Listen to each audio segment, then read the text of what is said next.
তখন দুর্নীতির ফিরিস্তি আমরা জানতে পারি, এর আগে জানতে পারি না। প্রতিটা দলের ভেতরেই আমরা এই বাজে চর্চাটা দেখেছি। সো এখন আমাদেরকে শুধরে নেওয়ার সময় এসেছে। এটা এই সুন্দর সময়, নতুন প্রভাতের বাংলাদেশ, নতুন ভোরের বাংলাদেশ, এই সময় আমরা কাদা ছোড়াছড়ি যেন না করি। আমাদের শপথ নেওয়ার সময় এসেছে। প্রতিটি দল, নিবন্ধিত 48টি, সবগুলো দলের এখন শপথ নেওয়া উচিত যে আমরা কোনোদিন আর চাঁদাবাজি করব না, টেন্ডারবাজি করব না, দখলবাজি করব না। আমরা সব সময় দেশের পক্ষে থাকব। ভালোবাসা দিয়ে যা জয় করা যায়, কঠোরতা দিয়ে তা পারা যায় না। তো যারা বিরোধিতার জন্য আমাদের আলোচনা শোনেন তাদেরকে ওয়েলকাম।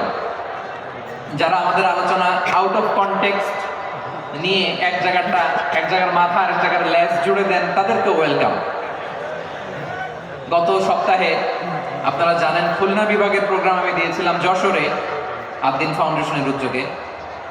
তো যশোরের প্রোগ্রামের এক ভিডিওর পেছনে আমাদের কিছু দিনী ভাইরা 6 বছর আগের এক অডিও ব্যাকগ্রাউন্ডে জুড়ে দিয়ে বিভ্রান্তি ছড়ানোর জন্য সোশ্যাল মিডিয়াতে ছড়িয়ে দিয়েছে। তো তাদের প্রতি আমাদের কোনো রাগ নাই, ক্ষোভ নাই। তারা হয়তো দিনই তাকাদার থেকেই করেছে, কিন্তু তারা হয়তো বুঝতে পারে না এই যে রিসেন্ট আলোচনার ভিডিওর পেছনে 6 বছর আগের অডিও জুড়ে দেওয়া, এটাকে বাংলায় বলে প্রতারণা। কি বলে? প্রতারণা, ধোঁকাবাজি।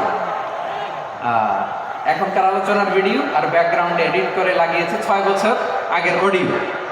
এটার প্রতারণা বলে, ধোঁকাবাজি বলে। আর বিশ্বনবী বলেন, মান গাশশানা ফালাইসা মিন্না, the person who deceives us he is not among আস।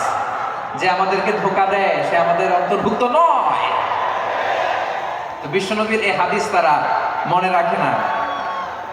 এই জন্য শুধু বিশ্বনবীর প্রতি সাল্লাল্লাহু আলাইহি ওয়াসাল্লামের প্রতি সেরেফ ভালোবাসা আপনাকে বাঁচাতে পারবে না যদি বিশ্বনবীর আদর্শ আপনি গ্রহণ না করেন। তার জলজান্ত প্রমাণ আবু তালেব। ইন্নাকা আনতাস সামিউল আলিম ওয়া তুব আলাইনা।